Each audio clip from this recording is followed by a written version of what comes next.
Welcome to Mentes Progresivas.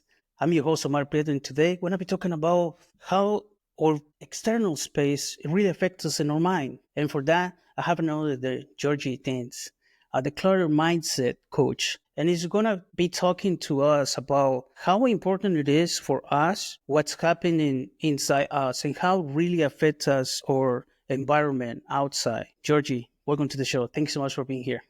Thank you. I'm excited to be here. I'm really grateful that you're here because this is something that me personally I've been working for quite some time, and especially right now that I moved to a different place, and this is something that I actually did and tried to minimize everything because I knew how it really affects my well-being and how having so many things it clutters my mind. I want to talk to you about how your physical space affects your mental clarity and emotional well being. I want you to expand a little more when it comes down to that particular topic.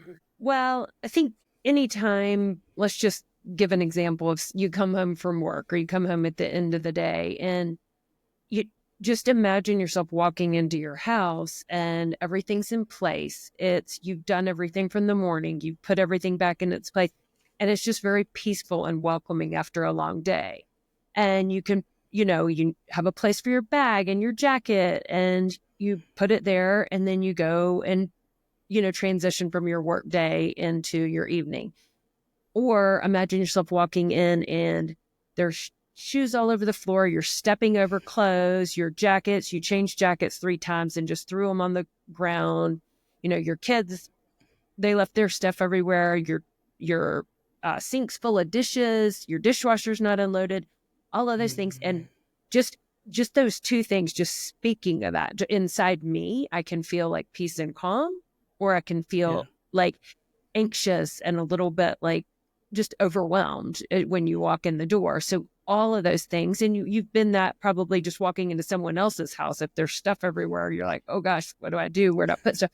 Versus, walking into a peaceful, calm, the lighting, everything. So I think that it really affects you. And that's just an example at the end of the day. Wake up in the morning and if you can't, your nightstand's so full of stuff that you can barely get to your alarm to turn it off. And then you walk into your closet and stuff's everywhere and you're like, I don't even know what to wear today. Or if everything has its home and you walk in and you're like, I want the black pants, I want the white shirt.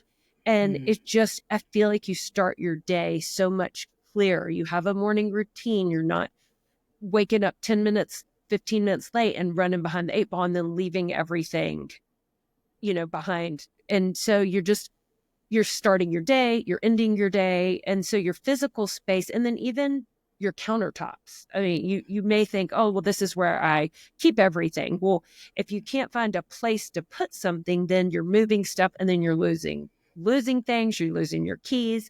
So I just feel like it really, in most people that I have observed, you can really tell. And then as we start down the process of decluttering, and then decluttering and organizing are different, and we can get to that later. But as we go down the process of decluttering, then people just, I can noticeably, they start to feel lighter and they're like, oh, okay, okay.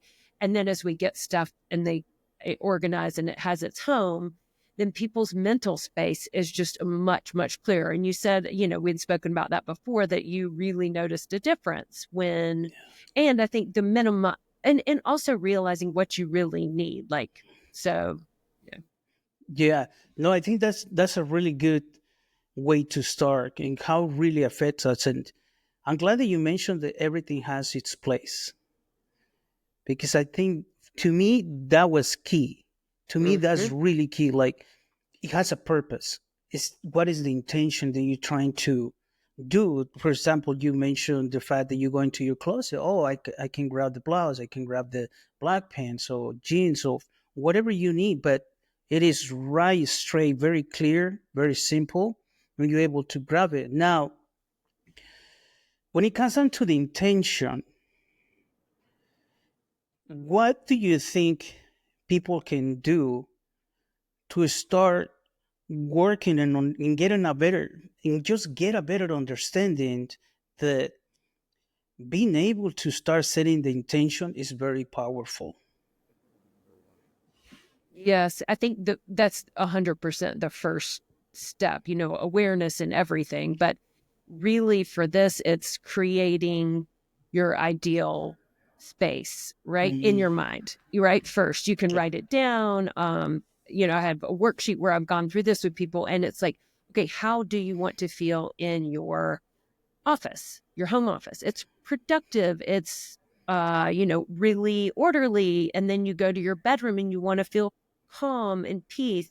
You go to your living room and you want to feel connection and family. You go to your kitchen and you want to feel healthy and clean. And so you really go through each room in your house, big or small. I mean, even if you have a loft, you can pick different areas of that. And this corner I want to feel this way. This I want to feel this way. So you really are getting like your ideal environment of how you want to feel in that space, not necessarily how you want it to look to start with. It's all about, like, when you say intention, how do I want to feel in this space?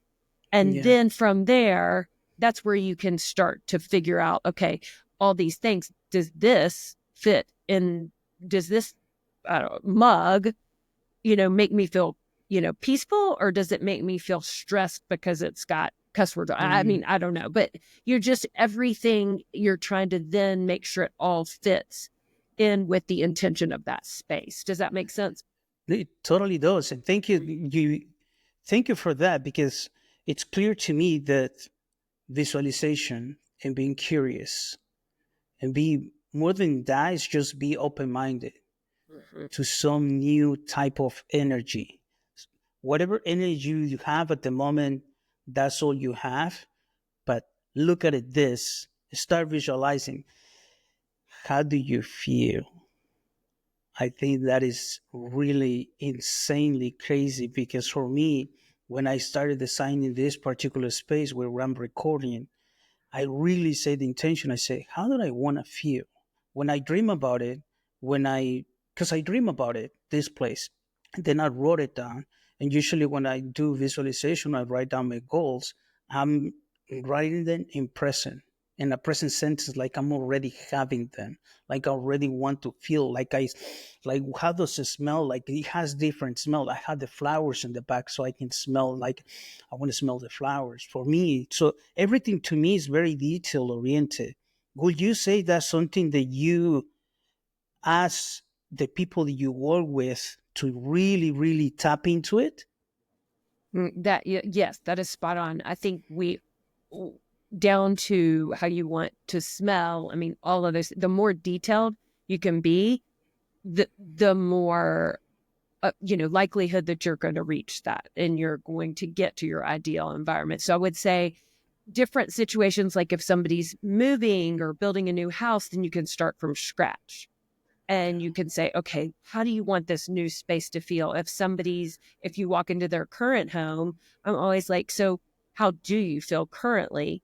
And they're like, Yeah. well, usually it's overwhelmed and a little bit paralyzed of where to start. And, oh, I feel guilty because somebody gave me this, but it's taking up all this space. And so there's all these emotions. And I'm like, would you want to feel that way in that space? Do you want to feel guilty when you look at that mug from your grandmother years ago?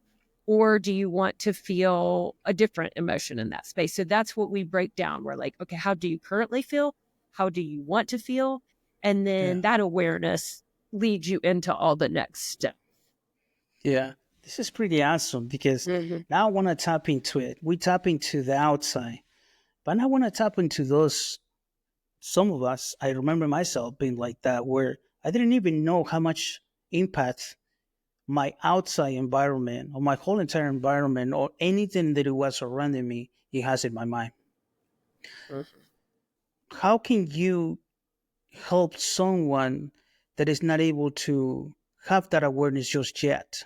What are the three steps, if you can break it down in three steps or even one step? What would be Mhm. the first step? Obviously, becoming aware, but what would be one step to take it a little further than just the awareness, to help them understand that, look, there's something that is blocking, there's something that we need to tap into here?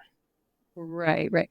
Um, I'll give maybe an example of something in your closet, let's say. So you go into your closet and you've got some things, and you have, maybe you look at a pair of pants and you bought them, you spent a lot of money on them, you don't really wear them, and you feel guilty about the money you spent on them, right? And so you look at them, and I think our tendency is, I spent a lot of money, I need to keep those. So you put them back, and you're like, you think it's going to make you feel better to keep them in your closet. I would challenge you to then say, how do I feel when I look at that pair of pants I spent all that money on? Well, does that elicit a little bit of guilt? Because Mm, every time you look at those pair of pants, is that the emotion you're going for in your closet, guilt? Or are you yeah, going for peace and order and getting ready for work quickly, or, getting ready to go out and feel confident in what you're wearing? And I yeah, would say, really just sit with it. You don't have to make a decision right then, but just start to think about all these items and you'll look at items, and there's something you just love, and there's no doubt about keeping it. And then there's some stuff you look at it and you're like, there's no doubt about getting rid of it. It's these in yeah, between things where our minds, it's all about our thoughts about, our thoughts make up the emotion we feel about every single item we have. So you yeah, have to slow down and just tap into, okay, what is my thought about why I don't want to get rid of this, whatever it may be. And a lot of times it is, oh, I spent that money, I feel really guilty, I should wear that. There's yeah, all these things, or I might need that someday. That's also that's a scarcity mindset. I might yeah, need that. I might wear that again. And that is a full on scarcity sunk cost mindset. So you're really, if you can think and just slow down just a second and figure out what those thoughts are behind hmm, that item, then you really can then address, well, wait, hold on a second. I can change that thought to be like, okay, instead of feeling guilty, like the money's spent either way. The money is yeah, spent. You're not getting the money back. I mean, if you can sign it, great, but don't take too much time trying to do it yourself. Drop it off at a consignment store. If they don't sell it in 30 days, don't have it come back. Um, yeah, get to have it donated. Or you can think, gosh, this could really, maybe it doesn't serve me anymore. I'm a different person than I was when I bought it, but this could really serve someone else. And so yeah, that little shift sometimes gets people to be like, oh, this really can make somebody else happy. And so switching the mindset to, hey, it's maybe doesn't serve me anymore. I wouldn't buy this again. That's another thing. Would you buy this again? What are my thoughts about it? Is this who I am right now? Is this does it represent me today? Would I yeah, buy this again? And those are thought processes to go into everything when you are going through the process, because there are the sticky items that like I said, the easy to keep, the easy to get rid of, and then those sticky items in between. So yeah. This is amazing. I love the fact that you're tapping into reverse engineering. That's what I like to call it. Reverse swapping the words. It's just switching the words. How much impact can create. And the other thing to me is the scarcity. You call it scarcity mindset, but for me, it's like we leave things for the special occasion. We just like, oh, that's special. I'm gonna get this dress, pants, suit. It doesn't matter item for that special occasion. When I came across that particular question myself, like, why am I living this in a for the special occasion? Where did I learn that? mhm. I started tapping into it, and I went back in my childhood because my father will say, like, I'm gonna give you this toy once you behave. Mm, So I will broke it down. And where did I learn it? And I remember clearly the day it happens on Christmas. It was a beautiful toy that I got for Christmas, and it was like I almost crashed it for the first days, and they took it away. I'm only gonna give it to you until you behave well. So I had to behave well in order for me to earn it. Right? This is when you start earning it. But then it transformed into I live this for that special occasion, or until I behave well, or until I need to earn it, right? So when mhm. you start breaking it down, it was for me it was a completely game changer. But I'm glad that you're breaking it down into, oh, that's a scarcity mindset. I'm like, wow, that's very interesting. That's a different way to phrase it. This Right. is pretty amazing, though. I really appreciate you explaining us and how you're playing with reverse psychology or Hmm. reverse engineering, because it's Right. very powerful the way we talk to ourselves, the way we really communicate and sometimes articulate certain things can have a huge impact in the way we feel, the way, not just the way we think, but the way we feel. Would you say that's something that you work with your clients and just really pay attention the way they communicate? Yeah, in a way they articulate certain things when they trying to express themselves with you. Yes. First of all, that's very introspective, the way that you went through that process, trying to figure out, okay, wait, why do I think this way? And that is, it's, as we know, when you start to figure those things out, when that awareness comes, it's like, oh, you can make changes. But if you're not Yeah, aware of what, is driving those actions, then it's a little yeah, bit harder to make changes. So I think that's a really cool yeah, example you have there. And people are very different when you are yeah, working with them. Everybody's different, of course, and organizational systems are different for everybody. And some people are very visual and need stuff out. Some don't want anything out. There's so many things. And then but behind everything I believe in all your emotions are thoughts that are yeah, driving those emotions. And so, okay, so maybe you've got emotional tie to certain items in your home. And so that's where, like, I'm digging down and I'm like, okay, so and some people tell a story, like one item, you'll stand there for 10 minutes and you'll listen to the entire background of it.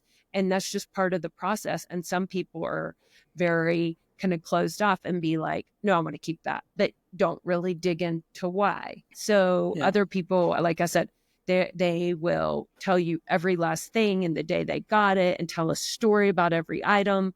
And so it's a process for everybody, and everybody does it differently.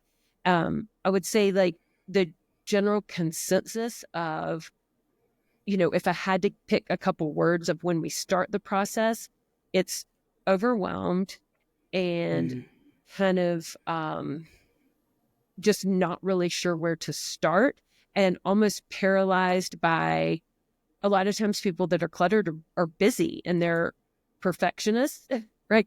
And so they don't want to start unless it can be perfect. So a lot of times you have to kind of figure out all of those things. And then from there, you can see now what patterns are they, or which one or many of these patterns do they have, and how can we work through that to get them to their desired outcome? Because in general, when they've come to me, they want to make a change. They've realized that it's not serving them and they're ready to make a change, but not sure how to. So then we just break it down into steps from there. yeah. This is amazing. You're tapping so many things that I I can phrase a different way. For me, you tapping into detachment and attachment, big time. You spoke about, like, I have a clients, they can hold into item, like, and they hold it for 10 minutes, trying to put into words what they feeling. But it's that attachment, right? There's something that is just, we just attached to it, but sometimes we don't even know why. But sometimes we just feel attached to it, and sometimes it's not even anything. But the more you start digging into it, you're like, what? Why am I attached to this particular thing? Why are you so attached? Is it I like it, that I don't like it? Like as a kid, for example, they give you your blanket or they give you a little toy. You're so attached Right. and you hold it until the end of, and that is very powerful. I'm really admire people that can do that. And Mm-hmm. people do that. There's no right or wrong. That's what I get from all the things that you're telling me. There's no right or Yep. wrong. Everybody's different. You respect their decisions because at the end of the day, it's their environment. One of the things for me when I decided to, because I just moved here to Ohio, I literally just took my car, my computer, my camera, and drove. And Love it. anything in putting here is like from the scratch. But one of the things that I really set the intention is like when I open the door of this particular house, I want to feel like I'm entering a hotel. You know, when you enter the hotels, how Mm, peaceful, how everything is like. love that. For me, it's Yes. like I want to feel that. And when my daughter comes, she even mentioned it. I didn't even mention the reason, but she's like, "This feels like hotels." I was like, "Thank you for noticing. I'm glad you noticed. I really appreciate it." Would you say that's something that I don't know if it has happened to you with clients, or that's something that for you, you're the framework that you're trying to portray or work with the clients? You're like, "Listen, this is how it can happen for you. This is what it should look Yes. like." Yes. Yeah. Oh, well, that's beautiful. I love that about the hotel analogy because people, yes, and back to everybody is different. And I have clients that they're like, they want family pictures everywhere and they want things out that their kids have made them. And they want all of these things because they think that makes it, or for them, I should say, it makes it cozy and it makes it home and it makes it connection and everything. And some people really like tchotchkes and things about, and it brings them, I guess, joy, I guess, when they look at things. I'm personally not that way. I'm not a minimalist by any means, but I like clean counters. I like things to be, I just don't like a lot of stuff everywhere. And Mhm. so for me, but we try and I try and embody what they want. Like you're like the hotel you love. I mean, that's clean, that's peaceful, that's got all of those emotions behind it. And some Yeah. people want um I wouldn't say chaos by any means. I would say a lot of people want away from the chaos, but they want it to feel busy and like people in and out all the time and stuff, and so you just have to just really nail down what their priorities are and their seasons of life also, because I have clients that have younger kids and with younger kids, there are big toys, there are plastic toys, there are big trucks, there are big doll houses, things like that. And some of my clients just like, oh, just put it here. But other of them, they don't love seeing that stuff out. And we have to find a way that, because they don't want to get rid of their kids' toys. They need their kids' toys, but we have to reframe their thoughts around that a little bit too and say, okay, but is this the area where they're going to play? Can we think in our head, this is a season of my life? Like I had to do this. I'm talking actually from personal experience.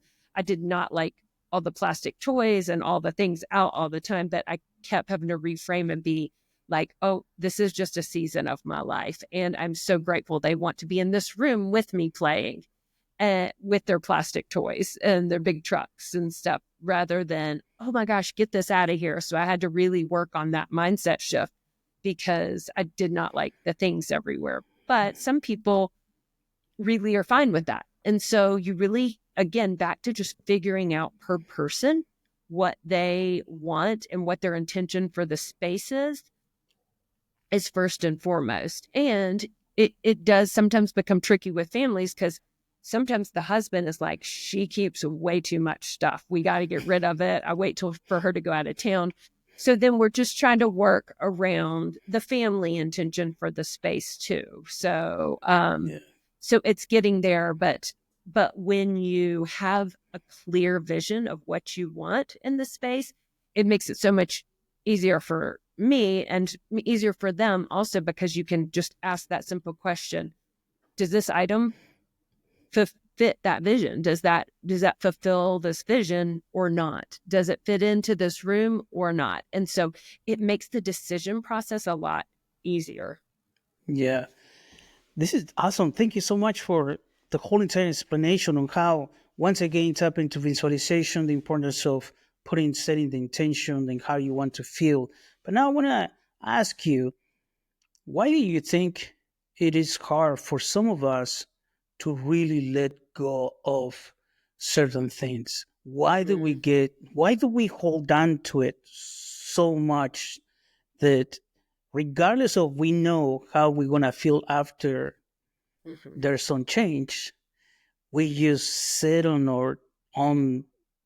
way and just like, I want to hold on to this a little longer. Mhm. Back to, I think everything, in my opinion, comes back to your thoughts around that item and how you think that item is going to make you feel.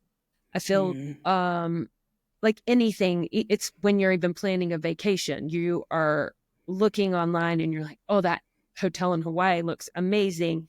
And I think, and your thoughts, even though they're not, maybe not super cognizant, but you're trying to imagine how you're going to feel when you get there. Oh, I'm going to feel so relaxed and it's going to be warm and I'm going to be excited and everybody's going to be getting along and our whole family's going to, you're trying to create a feeling that you want. And mm, so I think people are attached to items because they think that that item is going to make them feel a certain way, or it did in the past. Like sometimes with a clothing item, I used to wear that all the time and I felt so good in it. And it signified this certain time in my life and I wore it all the time.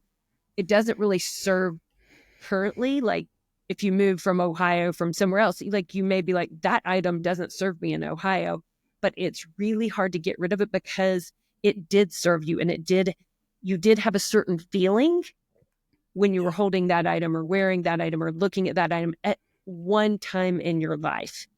And so yeah, you're still kind of hanging on to that with your subconscious thoughts and probably a little bit conscious too, but you're just trying to create that feeling. I mean, when you buy something for your home, you're like, you look at it and you're like, that's beautiful. That's going to make me feel peaceful. That's going to make me feel like I'm in a hotel.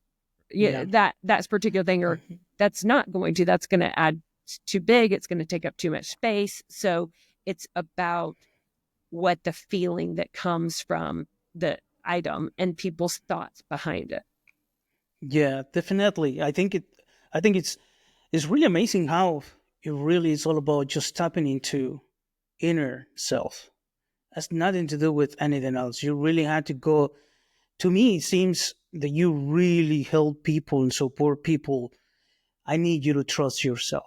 I'm giving you permission to trust yourself because I Mhm. trust you. I got your back, Yes. right? For And sure. And yeah, that's a big yeah, step for them is to trust that they're going to do it right and make the right decision. And oh, by the way, sometimes we don't make the right decision. And so maybe you do miss something that you threw away and you think about that one item out of 50 that you got rid of. Well, I mean, Amazon Prime it, or, maybe maybe you did make a mistake, but that's also life, right? We make mistakes. And I think it's also being like, accepting that you can possibly make a mistake and being like, okay, what's the worst thing that could happen if I actually miss this item? yeah, So, yeah. No, this is amazing, and it's absolute. I'm loving this whole entire conversation because to me, I work so much and in really my environment, and I know how much impact it has. Like for example, another thing, I don't know if you work with clients like that, but one of the things that for me that I do is like I know what I have in front of me. It's like I have the camera, I have the browser, the computer, but behind there's a blank wall. It doesn't have anything. And there's a reason why I do have it like that. It's because the less crowd I can see, to me is I have a whole entire thing. My mind is completely clear. I don't have any particular distraction. There's zero distraction. So for me, it's like I learned that about myself. I learned that when I feel pressure, I just don't function. There's something in me. I'm always asking myself, like, why did I feel pressure? Where is this coming from? Like something feels out of it. So one of the things that I did, I'm like, this is several things that I want to put in here. Not just how I feel, but I want to feel the energy. There's something about this place that once I sit down, because I've been doing it for so long now, it's almost close to 6 months. There's a certain level of energy that I mean, I just sit down, I turn it on. I, it's just that particular energy, right? Because the mm-hmm. best way I can put it is like I tell people is like location has energy, and it's true. If you think about it, when you go to church or when you go to temple, People is like, oh, I feel so calm. Yeah, you feel so calm because everybody, all they do is like all the energy is calm, and it's been for years and years and years. It's not just now. It has the location, it has energy. Would you say that's something that you really tap into it as well with the people you work with, the helping them understand how much, like you mentioned it, obviously, because you mentioned, how do you want to feel in the kitchen? you Hmm. know how you Yep. want to feel in your living room, or and love on your bedroom, right? Hmm. Everything in here that I have, I set intention. How do I want to feel in here? How do I want to, like, I really ask myself, how do I really want to feel in here? And I'm like, okay, from there, I'm just piece by piece, instead of just going, just like whatever comes out, I just go and get it. I do. I think that's a huge part of it. It's energy, as you mentioned. It's if you want to be peaceful and calm in your bedroom or your bathroom, but you turn on a Netflix show with a bunch of guns shooting or something like that. I mean, that is bringing a completely different energy into that space than if you turn on some nice meditation music in the background and you have just a few items in there that are very peaceful versus a bunch of stuff piled up, like work items that maybe bring you stress and they're piled up on your bedside table or in your bedroom. And it's just back to what you said. It's that energy in that space. And I think a lot of times people don't aren't even aware of that. And they're like, our house is so chaotic, but yet in the background you've got like the news cranked up really loud or 24/7 or the TV on all the time. And just that I mean, that's energy. I mean, everything is energy, right? I mean, Yeah, that you can't see that energy, but it's there. And I mean, you can see visually on the TV, but if the radio's on really loud and it's some music that's, I mean, that is a different frequency than if you put on like solfeggio frequencies energy. And so you're at a very different and maybe you're having a group of people over and you want it to be fun and lively and you put on some pop music and or you want it to be more low key. And so you put on a lower vibe and you kind of think about it, but really, I think paying attention every day to every space in your home and what yeah, energy you're bringing into that it makes a huge difference. I used to watch TV in my bedroom years ago, and then I haven't turned it on. And I mean, I still have it on the wall, but I don't even know how to turn it on, to be honest. So it's probably been 4 years. I didn't like the energy in there. And it was when I started shifting all these things for myself that I started paying closer and closer attention. So, yeah. I'm glad you mentioned all those things, that how how much impact they can create in our mental state. Because going back again to my childhood, I remember I was we have our dining room. For whatever reason, the TV was on the living room, and I will take my food to the living room. But when I tap into Maria Kondo's book, right, mhm, love it. all those memories came back to me, and I was like, holy moly, this is like that particular book completely. It even taught me the way I want to fold my clothes. Now all my clothes is Mm. folded. I take the time. It's so many things. That book completely changed anything and so much about my environment. Me personally, I really took it personally. I'm like, wow, this is crazy. But tapping into remembering all the things that I grabbed, I'm like, yeah, there's a lot of things that I got to change, which that I had to tap into. And me, I start tapping to the things that I was experiencing at the moment. Because if I want to tap into the most challenging ones, I'm like, I can tap into that, but this is the ones that are affecting me, right? Sometimes we want to tap into the things that are very challenged. I know Mhm. they are there. I'm aware. That book made me aware of so many things. I'm aware. But at the moment, this is what I'm dealing with. Would you say that's something that you work with your clients, like helping them understand? Look, it goes deeper, but at the moment, this is what we're dealing with. Let's tap into this. Yes, yes. what's interesting because I was an organizer, just a home organizer, kind of started that way. And I don't know that I was really understood. I was passionate about being organized. Not for a long time ago, I was not organized. And a friend of mine back in North Carolina had an organizing business and came in to my house when I moved once. I had 3 young kids and helped just get everything in order. And I was like, oh gosh, this is just amazing for me. Everything at home, I knew where to put everything out. I would buy batteries. It went and where the batteries went. I mean, just all of the things. And I wouldn't say that I was really thinking about that. And when I moved to Colorado, I was like, well, who's going to organize me here? And my friend's like, well, no, you have to do it now. Like you could do it. You could do it. I was like, oh, okay.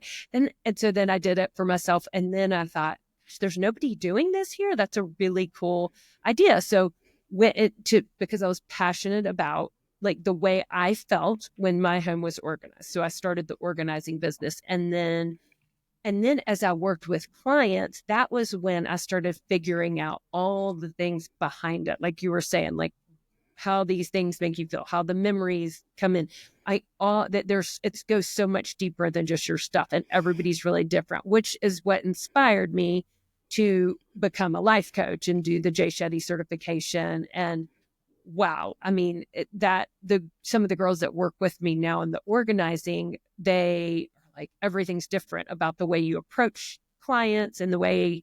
So I'm working a lot more remotely with clients. I don't have to be there to physically do it with clients anymore. You can work. I mean, I can coach them on Zoom and Google, and so we really can talk through the steps and work through this process. But I'm finding that actually meeting with people before you even if you still do go in and take a team in to help them with the organizing, by meeting and coaching for, even one session beforehand, it's like this light bulb goes off and it's more sustainable for them. It's like, if you teach them how to do it versus just doing it for them, it is way more sustainable. And that's really what you want, is you want that long-term change. You don't, and yes, you could be like, I'll just come do it for you every 6 months. That's organizational job security. But Yeah. if you can get some of those mindsets behind it, then it's much more likely to stick and change their life. And that's what I want to do, is change their life. And like you said, you realize as you moved and after you read the book, all of those things there. And it doesn't have to be super overwhelming for people either. It doesn't have to be, because some people read that book and they were like, oh, it's very overwhelming. It's just too much or whatever. I mean, it can just be really, you can take slow steps and start really easily. And I try and tell people, like, this isn't about feeling guilty. This isn't about feeling overwhelmed. This is about just like, it can be baby steps, or some people are like, I'm in 100%. I want to knock it out and, as fast as I can. So it's working with everybody where they are. Yeah. This is incredible. I'm gonna connect a few things that you mentioned because you explained so much. But the main theme for me is your entrepreneurship journey. You saw something. Once again, we're gonna tap into you being curious. We're talking about just be curious, be open minded to whatever you experience something, and you're like, wait a second, nobody's doing this. Like, you saw that opportunity and you just went all in, but you feel confident enough because somebody else helped you with organizing your house. Once again, we tap into, I'm giving you permission. I trust you. Mhm. You go and do it. And now you doing the ripple effect. That's what I call the ripple effect. You Mhm. just want to pass it Mhm. on to others. And I just want to mention that because that's, to me, that's just beautiful. And it's something that me, I'm like, wow, this is amazing. This is what entrepreneurship is. You just go Mhm. and be curious, but stay open to new ideas and new experiences. Tap into it and adapt, pivot as you go. Sometimes, like you mentioned, sometimes Right. you're gonna make mistakes, right? Sometimes I'm going to make mistakes. Don't hold on to it. Once again, we work in detachment. Don't hold on to it. Let's learn from it and let's continue to move on. And I just wanna mention amazing job. I think that's so beautiful. And when I see, I'm like, wow, this is so beautiful. So thank you so Oh, much. yeah, thank you. No, this is really good. Now we tap into so many things, but at the moment you are going into this, you're working as organizer, but you're tapping into now with clients more in the mindset. What would you say when people comes to you? Obviously, they come to you just first. I want you to organize my place, right? You tap into Hmm. it, but you saw that once again. You saw that opportunity, like, yeah, I can help you organize your house. However, you do it again in 3 months or another 6 months, and you're like, something doesn't match. Something's happening. There's something that we need to figure this out, Hmm. right? What would you say for you are Hmm. some of the things that you see people struggles with a lot? Well, I would say there's there's a set of excuses that come up, and I would say one of the top things is time. I would say that is what people Mhm. the top problem, or I guess, and I don't mean to call it an excuse, but it a little bit is. They're like, I don't have time. I don't have time to do that. Decluttering takes so much time, and it's really trying to help them see that investing on the front end, you're going to save so much more time. Like if you really take this time to set up your entryway and have a place for your keys and your shoes and your jacket and your kids' items, their homework to go at night. I mean, if you have systems in place like that in the morning, it's going to be so much more seamless, and it's going to save you time and frustration and the where is everything, the chaotic morning to the, oh, this is how everything goes. And so I would say the time is probably one of the biggest problems that I see for people. And people are busy, and people are high achievers. People are busy. They are working full time, and then they have two kids to pick up, and then dinner, and all of the things that we all have. Yeah, But it's really being like, hold on a second. Like if we can invest, take a weekend or two and start with the entryway. I love the entryway because that really is, it's the way in and out of your home. And yeah, it's whether it's a mudroom or just an entryway piece of furniture, but it's setting up those systems and being like, okay, that is actually going to save me time in the long run. It's just like when you plan your day the night before. And as long as you don't really want to take that time to sit there and plan your day, or on a Sunday, you're planning your week, it is your day goes so much smoother when you have your set to-do list and things are kind of in order. If you're running errands, this is next to this is next to this, and you have it in order on your list. So it's just investing a little bit of time on the front end. It saves you time, and with the yeah, systems and everything on the back end. So I would say time is probably one of the biggest things that comes up for that. And then back to the perfectionism and being afraid to make mistakes. That's yeah, another the hurdle of what we need to get through, because it's progress, not perfection. I mean, it's never going to be perfect unless you get your house perfect and walk out the door, and it's just you that comes back in. I mean, it's your house is it's always, it's fluid, and you're bringing stuff in and bringing stuff out, and so it's a constant it's a constant thing to keep it up. But with the even getting started, it's like, I don't know where to start, or I have to do this perfectly to start with. And I think it's just really saying, no, you really don't. Be okay with B minus work. I listened to a podcast a long time ago by Brooke Castillo, and she would always be like, be okay with B minus work. mm, And I was always like, oh, I can't do my website because it's not perfect, or I can't put this blog out because it's not very perfect. And it's like, and then get it out there, then you can tweak it and get it to be better. And I think it's that way with so many things. I think it's that way with decluttering. Like I just did a client recently, and we went through her closet and got it. She's like, oh my gosh, I can pack for trips. I know where stuff is. And then she goes, I'm ready to go for round two. I'm ready to go even deeper. and really perfect and have all every this. I mean, she wants it a different way now, but we got it to a great spot, and now she's ready to go deeper. And so I think that just those two things alone is just realizing the time on the front end is going to Yeah. save you time In on the the long back run. end and in Yeah. life as you go forward. It's and not only time, but it's also going to save you frustration and chaos. And then okay, I can just do this drawer today. I can spend 10 minutes and I don't have to do my whole master closet. I'm just going to do the sock drawer today. Then tomorrow I'm going to do the pajama drawer, and then I'm going to do the shirts.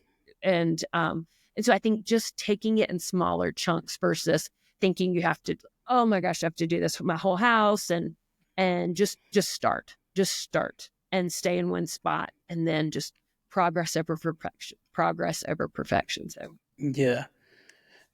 It's clear. It's really amazing to me the fact that you tapping into structure without tapping into structure. You haven't even mentioned structure. mm-hmm. Not a single time you had mentioned structure. But it's clear to me there is a structure, but it's not a regular structure like everything has to be by the book. Once again, you set a structure, you bring the structure to the people you work with. And as entrepreneurs, I always tell like we have to have a structure. It Mm-hmm. doesn't have to be perfect, but it has to be a structure that it fits your lifestyle. I'm always telling people, whatever you do and whatever you're trying to create, make sure that it fits the lifestyle that you have and you want to create. Because it's Yeah. not about me, it's about you. So Mm-hmm. anything and everything you want to do and create, make sure it fits the lifestyle you have and make sure it doesn't bring you stress. The minute you bring you stress, that means there's something and you'll figure it out. But I love the fact that there's a structure without even mentioning it. That's what I said. Like, once again, reverse engineering is very well integrated into your programs and into you, Mm-hmm. obviously yourself, and you pass it Mm-hmm. on without even mentioning it. Because, like you say, the perfectionists, if you mention structure, some of them they'll be like they'll love it, but some of them will be like structure. It has to be perfect. Like it has to be. They don't even want it, right? The minute some people you bring structure, they just like it's too much. Mm-hmm. Mm-hmm. Yes, for sure. Yeah, and for me, it's like it's clear that you helping them once again just bring that structure into their lives and helping them understand, does this bring me joy? Do you think that will be the main thing that you see people struggle when it comes down to it, whether it's female or male? Because there's people that ask yourself, does it bring me joy? And some of them, like especially from speaking I'm a man, and Yeah. for me, I'm always talking, but I remember as a kid, like, don't do X, Y, and Z because men X, Y, and Z. I'm like, oh, it hurts. Like it feels like no. I start tapping into it, right? For me, I'm always Mm-hmm. asking, but not everybody's the same. Everybody's different. Would you say that Right. people have a Right. hard time asking themselves, does this really brings me joy? Yes. Yeah. Well, there's two things from that conversation right there is with structure and systems. I think I used to think I would go in and I would see something and I would be like, okay, this is how we're going to do it. And Mm, uh, and then I started realizing, hold on, you've got to go in and say, what is working in your space for you right now? Because I might think that their keys, I'm going back to that entryway example again, but I might think that the keys in this bowl right beside the door makes more sense. And they're like, well, no, because we walk in this other door and this works for us. So it's figuring out what works for everybody and starting with that. What's working in this space and what's not. And then going from there because everybody's so different and your patterns are different. The systems that work for you are so different.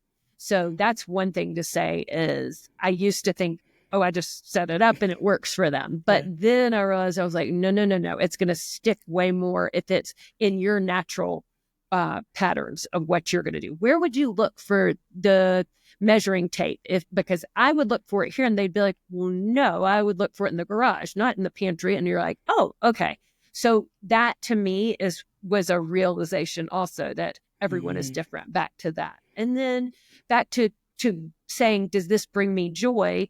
And I think that is such, oh gosh, it's such a great book. The Marie Kondo book you're referencing about bringing you joy. And I think it's for sure a big question to ask. I also think some people's desired vision for their life, it might be something different. Like it might be, and joy and peace, they're similar, but they are different frequencies. Or, I just want to feel gratitude in my home. And so instead of always saying, does that spark joy? Does that spark joy? But wait, how do you want to feel when you walk in? Do you want to feel joy in your home, or do you want to feel peace when you get home? Or like I said, you can break it down by room, but it's really figuring out what your vision is for your life. And it also can change year to year. Like one year you focus on connection or love, and the next year you're focusing on peace, and the next year it's gratitude. And so you're trying to take steps in either the room of your house or in your life, in your schedule, in your calendar. That's a whole nother thing we could go through, is going through the activities through your day, right? And on your to-do list, or is all of these things, are they adding to my desire for this year is peace? Is it all adding to is that adding to a peaceful existence for me? And so I think it's really figuring out with the individual what their particular goal for that season of their life is. Yeah. And then tapping in with the items. So no, this is amazing. And I'm glad that you mentioned to tap into the to-do list and what else you want to create. It's not just the place that you're in. We're talking about specific places and how much impact, but it's not just that. It's a system that if you apply in every aspect of your life, to me, I'm trying to simplify as much as I can my things, because myself, I'm creative and I can go in rabbit holes very easily, especially as a ADHD. I can just tap into it, just like, okay, hold on a second, gotta slow down. I gotta see. So for me, the more simple, the better. And that's something that I've been working and I continue to work on. But would you say, like, for example, you tap into, imagine how cluttered is your house. Now imagine if your house is like this, there's nothing wrong. Everybody works different. For some of them, they like it, they enjoy it, and we had to respect that. But just like if we can tap into a little more into the mind and how much clutter we have, we will be able to be, we want to be able to think a little more clear, but we'll be able to tap into inner selves with more intention.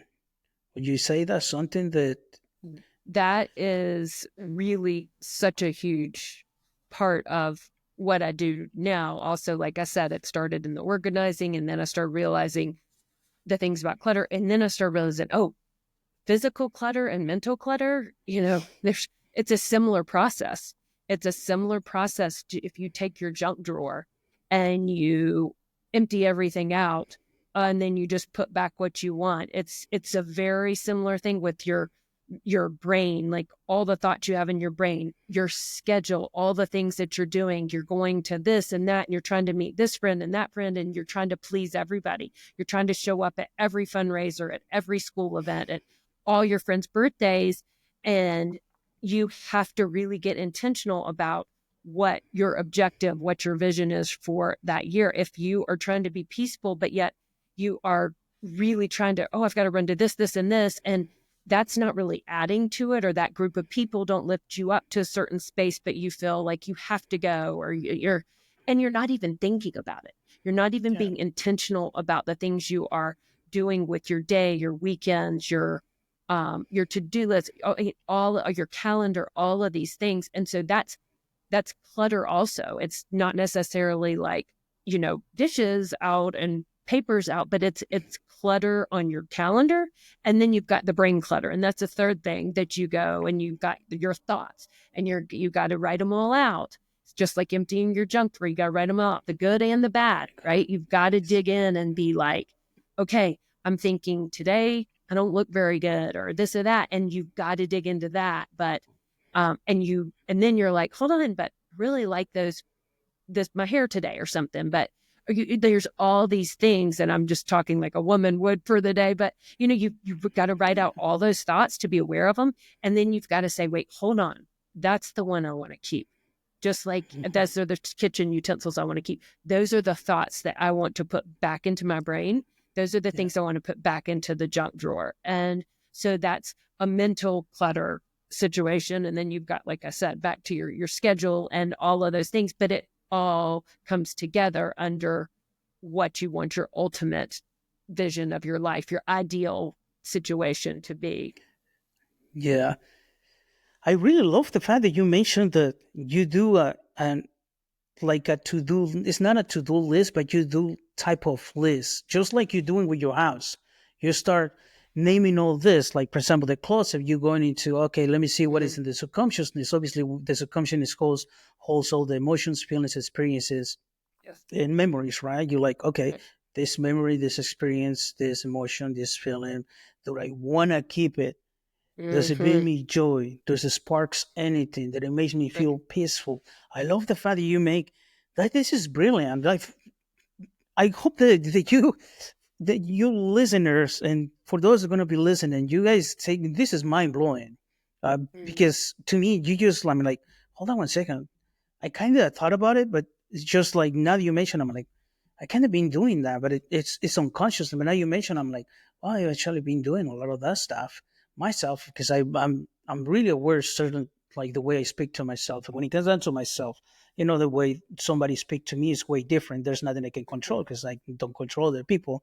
But the way I speak to myself, I do that type of thing that you mentioned. Like I do a to do list and I try to reframe a lot of the words. And usually before I used to do that's why I say reverse engineering. Before I Yes. used to say, I have a very busy day. It's been a very busy day. I switch it. It's been a very productive day. Game changer. To me, it's game changer. People said, oh, I'm very distracted. Obviously, me, I'm very distracted because ADHD. But me, it's like, Mm-hmm. no, I'm actually get attracted to other things at the moment. Therefore, my clean wall, it has to be in front, has to be clean. There's no distraction. So for me, it's like I work my system and I set it in a structure in a way that I'm like, I know what things activate me. I'm gonna try to minimize those things because the minute I get distracted or get attracted to other things, I'm just all over the place. But this is so beautiful that make a list of all the things that are in your mind. Wow, this is very powerful though. Thank you so much for sharing that. Yeah, of course, of This course. is Yeah, this and has been amazing. it has been amazing. It has been amazing. No, And a thank lot you. is in your Yeah, and a lot is in your subconscious, like you said. I mean, there's yeah, so much. And so it's sometimes sitting back and having to, there's stuff stuffed way back in your closet that you can't see. And that's why you're having to pull it all out. It's that same awareness of your subconscious thoughts. You're like, gosh, that has been back in there for a long time. That sweater's been in the corner of my closet for a long time. That thought has been back since I took my plate into the living room, things yeah, like that. So it's really tuning into those that I think it's a game changer. So yeah. No, definitely. This whole entire conversation. Me personally, I got so many things, and it's fascinating to me to see other people doing things in a different way because that's one of the main things that I want to do with this podcast is bringing people they doing things that are similar and they doing it their own way. However, once we trying to connect it, you trying to, you obviously didn't mention many of the things, but we work on visualization, we work in detachment, we work on reverse engineer or reverse psychology. You didn't mention you work in a structure without even mentioning structure, without even mention system. So there's so many things, and this is the beauty of this podcast because I want to bring people that can really been doing an incredible job on their own path and their own journey, but at the same time are bringing things in a different way so can other people can connect. It might not connect with me, but they can connect with you. And you explained so beautifully everything. And I just want to thank you from the bottom of my heart for all the wisdom that you have shared with us, all the knowledge, all the experiences and the struggles that you you went through too, because we Hmm. had to say that, right? Yes. Oh, yes. Before we experience it, therefore we can talk about it not just from the expert, but from the experience side too. For But sure. Georgie, this has been amazing. It's been incredible to have you Oh, here in the podcast. such And a blessing. Thank you for having me. no, this is it's just I'm just really excited to finish this podcast. But before we go, I really wanna thank you from the bottom of my heart for taking the time to bring some knowledge to us, to share your wisdom, your experience, and obviously share the time and energy with us. But before I go, is there anything that I didn't give you the opportunity to share with us that you would like to share with the people of the audience or your audience as well?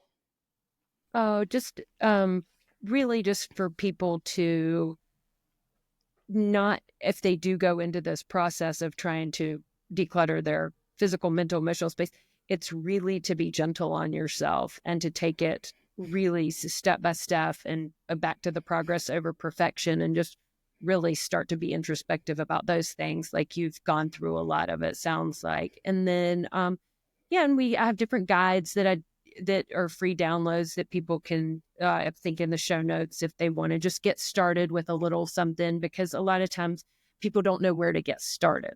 And it's just taking that first little step. And sometimes and then I have a longer guide on my website that's a free guide that it walks you through a little bit longer of the process. But again, it's back to sometimes people just don't even know where to start. And Yeah. it's just taking that first step and just doing it and knowing it doesn't have to be perfect. Just take that step. Yeah, definitely. Thank you so much, Georgie. And please, everything is going to be on the notes. So Mhm. please do me a favor. You got to get those notes. You got to take all these lead magnets that we're going to put into the notes so you can get your copies, because I guarantee you this conversation has been tremendously amazing to me. It has helped me so much. And just want to thank you from the bottom of my heart for being here. And I will see you next time, everybody. Thank you. Thank you.